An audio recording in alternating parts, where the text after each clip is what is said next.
to their desire for change and an end to the old politics. The energy in the party is coming from the progressive wing, and the establishment must reckon with that before 2028. Michigan is critical. It will be one of a handful of states that will decide the balance of power in both houses of Congress. That said, the bigger lesson is not that every Democrat should copy his style word for word. The lesson is that voters are frustrated with the same old cautious politics, and they are open to someone who talks plainly about cost of living, health care, and whether government works for ordinary people. El-Sayed won by running as a candidate who sounded like he believed the system is broken and needed fixing, not just tweaking. The hard part now is unity. Democrats do not need fake unity where people smile for the cameras and then quietly undermine each other. They need real unity, which means the factions stop trying to win the argument after the primary ends and start acting like they all understand what is at stake in November. The best way to get there is simple, even if it is not always easy. Agree on the goal, respect the voters who backed other candidates, and keep the focus on the issues that connect the whole coalition. That means affordability, health care, wages, housing, and the basic idea that government should work for people instead of donors and insiders.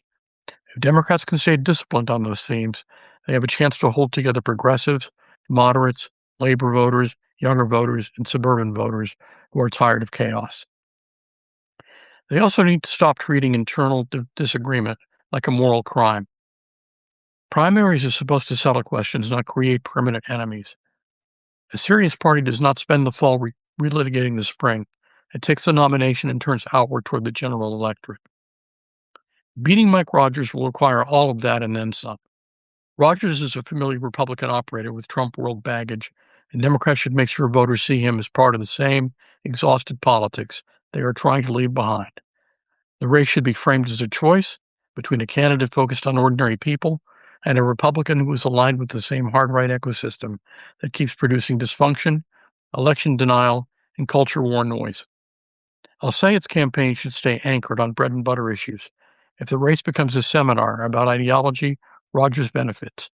If it becomes a fight about who will lower costs, protect health care, and make life less brutal for working families, Democrats have a better path.